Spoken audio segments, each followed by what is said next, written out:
할렐루야. 아멘. 오늘은 봉독해드린 말씀 속에서 하나님이 찾으시는 예배자라는 제목으로 말씀을 나누려고 합니다. 여러분, 이 코로나19 사태로 인해서 우리에게 가장 위급하게 다가왔던 것이 무엇이냐면 바로 그것은 예배입니다. 근데 이 예배라고 하는 것이 사실 오늘 이제 본문을 통해서 살펴보면 알겠습니다만은 어디에서 예배하느냐, 예배의 장소에 문제가 있는 게 아닙니다.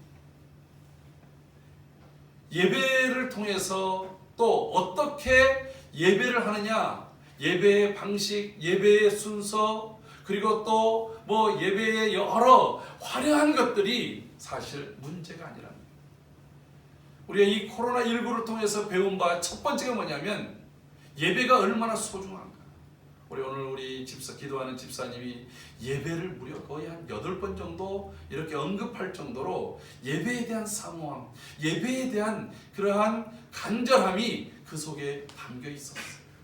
얼마나 귀한 그 기도인지 모릅니다. 우리에게 가르쳐 준 것, 예배의 소중함이라고 합니다. 그것은 이제 앞서서 있는 것뿐만 아니라 계속해서 말씀을 드리는 중에 함께 생각해 봐야 될 것이겠습니다만은 예배가 과연 무엇인가? 오늘 예배를 우리는 어떻게 생각하고 있는가? 하나님이 말씀하시는 예배를 우리가 드리고 있는가? 아니면 우리가 습관적으로, 전통적으로 옛날부터 쭉 지내왔던 그러한 나의 상식적인 그런 예배를 하고 있는가? 하나님이 말씀하신 예배가 아닌 것은 우리가 다시 이번 기회를 통해서 뜯어 고치고 회복시켜야 될 시점인 줄로 믿습니다. 아멘. 또 하나는 우리가 얼마나 연약한 존재들인가 하는 것을 이 코로나19, 오늘 제가 칼럼에서도 코로나가 저 중국에서는 12월 중순부터 시작됐지만 그걸 쉬쉬했어요. 우리나라에서 코로나 환자 첫 번째 이제 발견되어진 사람이 우한에서 오신 중국 여성이었어요. 1월 20일이었습니다. 그리고 이것이 2월 18일 31번째 확진자가, 그 전부터 사람들이 두려움과 그리고 경각심을 가지고 있었지만 31번째 환자가 드러나면서부터 우리 한국 사회는 엄청난 폭격을 맞은 것처럼 모든 것들이 멈춰져 버리고 말았지 않습니까? 그 이후에 오늘까지 교회들마다 문을 닫아야 했고 대부분의 교회들이 영상으로 예배를 했고 우리처럼 이 오프라인 속에서 예배를 드리더라도 소수의 사람들이 넓게 앉아서 예배해야 되는 그러한 모습들을 가지고 있었습니다.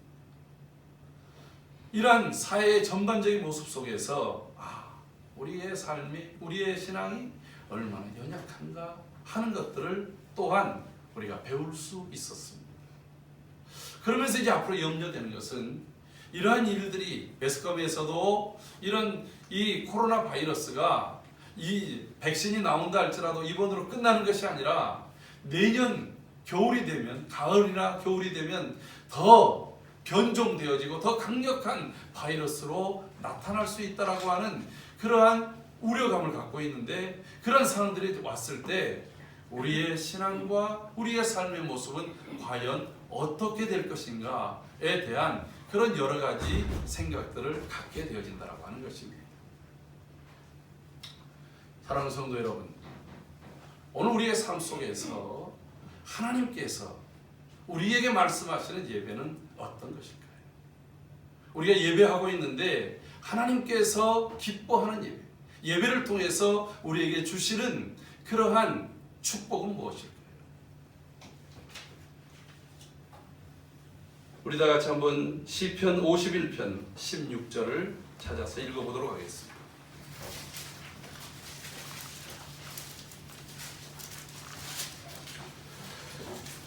다 같이 한 목소리로 읽습니다. 시작.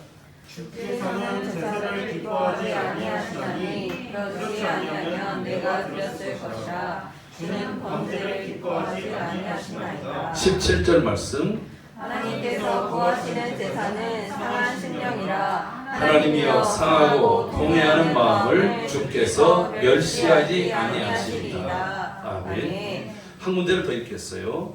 시편 16편 11절 말씀. 시편 16편 11절 말씀 같이 읽습니다. 주께서 생명의 길을 내게 보이시리니 주의 앞에는 충만한 기쁨이 있고 주의 오른쪽에는 영원한 즐거움이 있나이다. 아멘. 우리가 두 번째로 먼저 읽은 시편 16편 이 11절 말씀. 다윗은 시편 16편에서 나는 하나님을 찾습니다. 하나님을 예배합니다. 다른 신에게 예배하는 자에게는 하나님께서 그것을 기뻐하지 않습니다. 오히려 그 16절 4절 보면 다른 신에게 예물을 드린 자, 예배하는 자는 괴로움이 더할 것입니다. 나는 그들이 드리는 피의 전제를 드리지 아니하며 내 입술로 그 이름을 또 부르지 아니하리로다. 이렇게 말하고 있습니다. 그러면서 나는 오직 하나님만을 예배합니다. 그 이유가 무엇이냐면 하나님 앞에 예배할 때에 하나님 앞에는 하나님께서 예배할 우리에게 생명의 길을 보여주시는데 주의 앞에는 충만한 기쁨이 있고 주의 오른쪽에는 영원한 기쁨이 즐거움이 있나이다 라고 말하고 있습니다. 여러분들 삶 속에 하나님을 예배하는 모든 성도들의 그 심령 속에 하나님이 주시는 이 충만한 기쁨과 영원한 즐거움이 가득하기를 주의 이름으로 축복합니다. 예배하는 자들에게 주시는 하나님의 은혜라는 거예요. 그리고 그런 예배하는 자들을 하나님께서 오늘 요한복음 4장에서 23절 24절에서는 그런 예배하는 자를 하나님이 찾으신다라고 하는 것입니다. 그러니까 하나님께 바르게 예배하는 자들, 그리고 그렇게 예배하는 자들에게 하나님께서 충만한 기쁨과 영원한 즐거움을 더하신다라고 하는 것이죠. 그런데 앞서서 하나님께서는 이런 말씀도 있어요. 이사야서 1장에서는 너희가 내게 예배하지 마라. 내게 제물을 드리지 마라. 나는 그것으로 지긋지긋하다. 다윗은 아까 읽었던 시편 51편 16절에서 주께서는 제사를 기뻐하지 아니하십니다. 오히려 또 이렇게 이야기를 하고 있어요. 헷갈리지 않습니까? 어떤 곳에서는 예배하는 자들을 찾는다. 또 이사야서 43장 같은 경우는 내가 이 백성을 지었나니 이들은 나의 이름을 찬송하려 함이라라고 말씀하고 있어요. 하나님 우리를 창조하신 목적도 하나님을 찬송하는 것, 하나님을 예배하는 것이라고 말씀하고 있음에도 불구하고 오히려 또 어떤 곳에서는 하나님께서 말씀하시기를 나는 제사를 기뻐하지 않는다. 너희가 내 성전에 와서 제물을 드리지 마라. 나는 그것으로 역겹다라고 말씀한다 이거예요. 그게 무슨 차이가 있을까요? 여러분 그 얘기 속에 지금 시편 51편이나 이사야서 1장에서 나와 있는 내용에는 거기에 숨겨져 있는 내용이 있어요. 여러분 시편 51편 어떤 내용이냐면 다윗이 자신의 신하 우리아의 아내 밧세바를 간음합니다. 간통을 했어요. 근데 이 여인이 갑자기 임신을 해버린 거예요. 그러니까 그것을 무마하려고 아침에 오늘 묵상 보낸 대로 다윗은 그것에 대해서 자신의 잘못을 하나님께 회개하고 우리아에게도 뭔가 자기의 잘못에 대한 과오를 인정을 하고 이래야 되는데 그러지 못하고 우리아를 불러들입니다. 전장 속에 있는 우리아를 갑자기 불러서 그에게 막 그냥 차례 진미를 내리고 대치하게 하고 그 집으로도 음식을 보내서 그 부부 오랜만에 부부가 만나서 금수를 쌓으면서 오히려 그 일이 그냥 대충 넘어가도록 그렇게 만들려고 했어요. 근데 이 우리아가 너무나도 충성스러운 신하라 그가 자기 집으로 가지 않고 오히려 길거리에서 고쳐서는 신하들과 노숙을 하면서 밤을 보냅니다. 신하가 말합니다. 우리아가 집으로 가지 않았습니다. 왜 집으로 가지 않았냐 했더니 아니 지금 왕의 신하들이 암몬 군대하고 싸우면서 지금 저 전장에서 있는데 제가 어찌 집에 가가지고 아내하고 희낙낙거리겠습니까? 얼마나 충성스러워. 나이씨 더 부끄러워해야 되는데 알았다고. 그래서 편지를 써줍니다. 이것을 대장군 요압에게 주라고.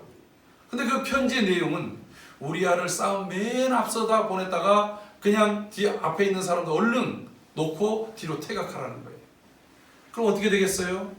남아있는 이 앞에 갔던 사람들이 화살바지가 되지 않겠습니까? 우리아는 그 편지의 내용이 자신을 죽이라는 내용인지도 모르고 그 편지를 가지고 우직하고 충성스럽게 전장에 나갔습니다. 요압이 그 편지를 보고 얼마나 고개가 갸웃거리겠습니까? 갑자기 전장에 있는 장수를 불러들인 것도 희한하고 그 편지 속에 우리아를 전면에 내세웠다가 후퇴하라고 하는 것도 의아스러웠어요. 그러나 왕의 명령이니까 그렇게 해서 바로 우리아가 거기서 죽습니다. 여러분, 전상 그 장수의 아내를 이제 아내로 맞이해서 아이를 낳습니다. 모든 것들이 다 평안하게 진행되어져 가는 것 같습니다.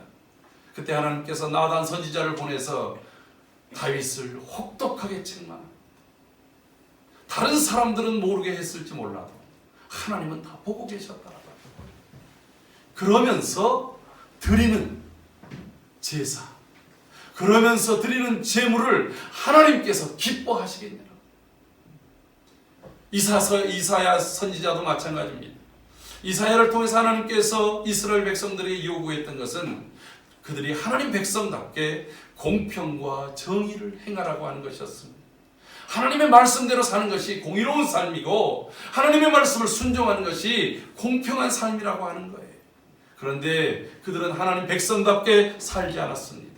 자기의 욕심을 쫓아서, 정욕을 쫓아서 그들은 정의롭지 못했고 공평하지 못했습니다. 가진 자들이 가난한 자들을 포갑합니다. 힘 있는 자들이 힘없는 자들을 누릅니다. 하나님의 백성들, 제사장들도 그것을 책망하고 바르게 고쳐야 되는데 그들이 내는 재물에 오히려 기뻐합니다. 하나님의 공의로운 나라가 불법의 나라, 불의의 나라가 돼버리고 말았다라고 하는 것입니다. 여러분, 하나님을 믿지 않는 사람들에게서 잘못을 찾을 것이 아닙니다. 하나님의 백성들이 그와 같았다라고 합니다. 그러면서 주일이 되면, 안식일이 되면 하나님 앞에 나왔습니다. 안식일을 지킨다고 합니다. 절기 때에 절기를 지킵니다. 그들이 번제를 드리고 소제를 드리고 화목제를 드리고 그렇게 제사를 드립니다. 여러분, 오히려 그들이 정말로 지내야 될 것은 통회하는 심정으로 부끄럽게 짐승들의 소리조차도 내지 못하게 하면서 하나님 앞에 번제와 속죄제와 속건제를 드려야 되지 않았겠습니까? 여러분, 짐승이 속죄제를 드리고 속건제를 드린다는 말은 내 죄를 가지고 하나님 앞에 나아가는 거예요. 여러분, 만약에 여러분들이 지난 한 주간 동안 지었던 죄를 구체적으로 여기서 사람들 앞에서 떳떳하게 얘기할 수 있습니까? 그런 얘기를 한다고 한다면 그 일이 얼마나 부끄럽겠습니까? 물론 나의 잠깐의 실수로 과오로 지낸 것들도 있지만 은밀하게 남들에게는 말하기 부끄러운 것들을 가지고 하나님 앞에 나아갈 때 그들의 자세가 어때야 되겠어요? 내가 하나님 앞에 이런 헌신의 제사, 번제를 드립니다. 나 이런 기쁨이 있어서 하나님께 화목제를 드립니다. 오히려 그럴 때는 짐승의 소리가 막 크면 클수록 나는 이런 축복을 받았어요. 나는 이렇게 하나님께 헌신합니다. 라고 하는 그런 마음들이 있이 하나님의 성전에 나아갔다고 한다면 하나님이 그 제물에 대해서 그래, 잘했다라고 말하겠냐라고. 여러분, 또 제사, 예배에 있어서 유대인들은 예루살렘에서 예배해야 된다고 했어요. 왜 그럴까요? 그것은 예루살렘에 성전이 있기 때문에 그렇습니다. 여러분, 그들이 하나님 앞에 성전이 있는 다음부터는 성전에서 제사를 합니다.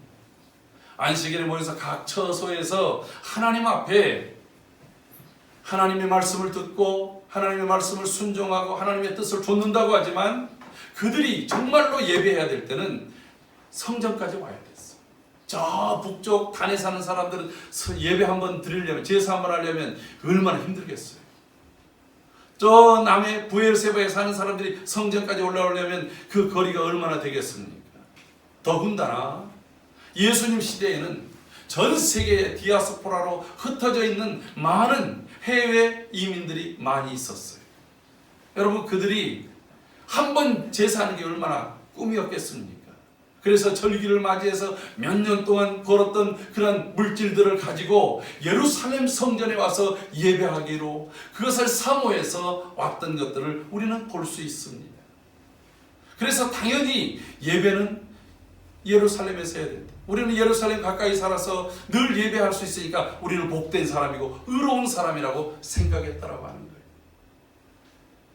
그러니까 사마리아 사람들은 여로보암 때 그랬죠. 예루살렘이 자꾸 넘어가니까 사람들이 그러다가는 이 나라 자체도 저 르호보암에게 줘버리면 어떡하지? 그것 때문에 부엘세바 단과 베델에다가 금송아지를 만들어 놓고 여기 이제는 예루살렘에 굳이 갈 필요 없이 이곳에서 예배하라고 합니다. 그래서 형상 예배, 모양이 있고 뭔가 그 제사의 예식을 갖추어서 오히려 더 화려하고 더 멋있고 더 눈에 보이는 그런 예배를 꿈꿨어요. 그런데 주님께서 말씀하십니다. 이제는 하나님께서 예루살렘도 아니고 사마리아도 아니고 저 단과 베델도 아니라고 하는 거예요. 예배의 장소가 문제가 있다. 우리가 이 코로나19를 통해서 어떤 사람들은 영상으로 예배를 드립니다. 어떤 사람들은 그래도 끝까지 교회당에 나와서 예배를 드릴 것인가, 이런 것을 가지고 사람들이 설왕설래했어요. 그런데 하나님께서 그렇게 말씀하십니다. 그 자리가 어디냐가 중요한 게 아니라고 하는 거예요. 하나님이 도리어 찾는 것은 하나님 앞에 진정으로 영과 진리로 예배하는 자. 오늘 시편 51편 17절에서는 통회하는 심정, 예배하는 자의 마음의 자세가 더 중요하다라고 하는 거예요. 우리가 누구에게 예배합니까? 하나님께 예배합니다. 오늘 하나님을 찾고 하나님을 구하고 하나님을 바라는 그러한 심정이 우리 안에 예배의 정신 속에 있는가라고 하는 거예요. 사랑하는 성도 여러분, 우리의 예배의 의식과 인식이 바뀌어지기를 주의 이름으로 축복합니다. 아멘. 하나님께서는 오늘 우리에게 말씀하시는 것, 특별히 이 사마리아 여인과의 만남 속에서 가르쳐 주신 것은 우리 인생의 문제가 해결되는 것이 어디에서 해결됩니까? 이 여인이 예수 그리스도를 만남으로 자신의 인생의 문제가 해결을 받고 예수 그리스도를 통해서 아버지께, 하나님 아버지께 나아가는 길을 그가 깨닫게 되어짐으로 그의 인생의 문제가 해결되지 않았습니까? 주님이 말씀하신 것처럼 내가 곧 길이요 진리요 생명입니다. 나로 말미암지 않고서는 아버지께로 나아갈 수가 없습니다. 아버지께 나아가지 않는다고 한다면 인생의 문제, 죄의 문제, 우리 인생의 고민의 문제가 해결될 수 없다라고 하는 거예요. 하나님께서 죄인된 인간에게 하나님을 만나서 인생의 문제가 해결될 수 있는 길을 열어주신 것이 무엇이냐면 바로 그것이 예배인 줄로 믿습니다. 그래서 레위기서 1장에서 성막을 다 지어놓고 그 있는 이스라엘 백성들에게 하나님께서 가르쳐 주신 것이 바로 오늘의 예배가 되어지는 제사, 5가지 제사예요. 번제, 소제, 화목제, 속제제, 속건제. 죄인은 하나님께 스스로 나아갈 수가 없습니다. 하나님께 나아갔다가는 의로우신 하나님 앞에서 우리는 진멸당할 수밖에 없어요. 그런데 하나님께서 그런 인간에게 또 하나님께 나아가지 않으면 우리의 인생의 문제가 해결될 수 없기 때문에 하나님께서 친히 그 길을 허용하신 것이 바로 이 제사입니다. 하나님의 은혜를 구하고자 할 때, 나의 죄의 문제를 해결하고자 할 때, 나의 삶 속에 닥쳐오는 여러 가지 일들 앞에서 감사하고 그 기쁨을 누리고자 할 때 하나님께 나아가는 길, 바로 그것이 제사입니다. 네, 이것이 오래되어지면서 제사의 형식, 제사라고 하는 제도는 남아있고 실제적으로 제사를 주신 하나님의 참된 의미와 목적을 잃어버리고 말았다. 오늘 그것이 영과 진리로 예배하는, 사랑하는 성도 여러분, 우리의 기도 속에 하나님의 성령이 우리를 지배하십니까? 우리의 찬양 속에 하나님이 정말 기뻐 받으실 만한 그러한 사모함과 간절함을 가지고 찬양합니까? 다윗이 고백했던 것처럼 나의 평생의 한 가지 소원, 그것은 내가 주의 전에 살면서 주님을 찬양하는 것입니다. 주님을 경외하는 것입니다. 주님을 예배하는 것입니다. 내가 하나님의 성전에 문지기로 거하면서 하나님께 예배하는 것이 내가 왕궁에서 천년만년 사는 것보다 더 기쁨이 됩니다. 이런 열망과 이런 사모함이 우리에게 있느냐라고 합니다. 시편 42편 1절에서 사슴이 시냇물을 찾기에 갈급함보다 내 영혼이 하나님을 찾기에, 하나님을 만나기에, 하나님을 예배하기에 더 갈급하나이다 하는 그런 심정이 우리 안에서 회복되기를 주의 이름으로 축복합니다. 그래서 오늘은 회복의 주일이라고 했어요. 우리의 신앙과 삶을 새롭게 이어드는 징검다리와 같은 그러한 주일이 오늘 이 거룩한 주일이 되기를 주의 이름으로 축복합니다. 하나님을 예배할 때, 여러분 우리가 하나님을 찬양할 때 하늘의 문이 하나님 앞에 기도할 때에 나의 작은 기도에 작은 신음에도 귀를 기울이시는 하나님의 응답을 얻게 된다라고 하는 거예요. 우리가 하나님 앞에 신실한 마음으로 감사한 마음으로 하나님께 작은 예물을 드릴 때에 하나님께서 그것을 흠양하시고 기뻐하시며 우리의 모든 삶을 이 모든 것들이 하나님의 것입니다 인정하는 그 성도들을 향해서 하나님께서 그의 삶을 붙드시고 이끄시고 또 지켜주시며 책임져 주신다는 거죠. 하나님의 말씀을 통해서 마치 이스라엘 백성들에게 광야에서 40년 동안 만나로 그들을 먹이시고 그들의 길을 인도하신 것처럼 우리를 진리로 이끄시고 생명의 길로 이끄시며 하나님의 의의 길로 나아갈 수 있도록 성도의 삶을 붙잡아 주시는 것이 우리의 예배를 통해서 나타난다는 말입니다. 우리가 드려지는 예배, 횟수의 문제가 아닙니다. 우리의 드려지는 예배, 장소의 문제가 아닙니다. 우리의 드려지는 예배, 화려함의 문제가 아니라고 하는 거예요. 예배하는 자의 자세, 내가 하나님의 성령을 쫓아서 그리고 하나님이 말씀하시는 그 의도대로 진리대로 예배하는 그 예배자가 하나님이 찾으시는 예배자고 하나님이 기뻐하는 예배자이고 그런 예배자 위에 하나님께서 충만한 기쁨과 영원한 즐거움으로 더하여 주실 줄로 믿습니다. 저는 오늘 이 한 주간의 삶이 이제 우리가 오늘 모여서 함께하는 이 모임의 예배를 드렸어요. 이제 예배당을 박차고 나아가면 우리의 삶은 삶 속에서 내가 하나님을 섬기듯이 가족을 섬기고 일터를 섬기고 이 시대와 이 사회를 섬기는 생활의 예배자가 되어져야 될 것입니다. 그 생활의 예배 속에서도 우리가 주의 영을 따라서 진리의 말씀을 따라서 삶을 살아가는 그 삶의 예배가 내 삶 속에서도 하나님께서 충만한 기쁨과 영원한 즐거움으로 가득하게 할 줄로 믿습니다. 참된 예배자, 하나님이 찾으시는 예배자, 그리고 예배의 성공자. 우리가 잘 아는 대로 아벨은 짧은 생애를 살았지만 그가 행한 예배를 통해서 그를 의로운 자라 하나님 앞에 인정함을 받았습니다. 의롭게 예배하고 생명으로 예배하는 거룩한 하나님의 자녀들이 되기를 주의 이름으로 축복합니다. 기도합시다.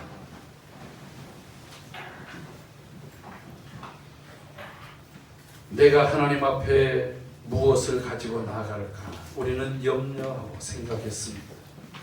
우리는 하나님 앞에 무엇으로 예배할까 고민합니다. 그러나 그 전에 하나님께서 우리를 찾으시는 우리에게 바라시는 거룩한 예배자가 될 수 있도록 은혜를 더하여 주옵소서. 성령 안에서 진리로 예배하는 하나님이 찾으시는 예배자로 세워지도록 성령 하나님 주관하시고 은혜를 더하여 주옵소서. 하나님께 예배할 때에 하나님이 주시는 충만한 기쁨과 영원한 즐거움이 우리 성도들의 모든 심령과 가정 속에 일터와 생활 속에 그리고 이 나라 이 민족 속에 고통받는 열방 속에 하나님 채워질 수 있도록 그것이 회복될 수 있도록 친히 역사해 주시옵소서. 존귀하신 예수님의 이름으로 기도하옵나이다. 아멘.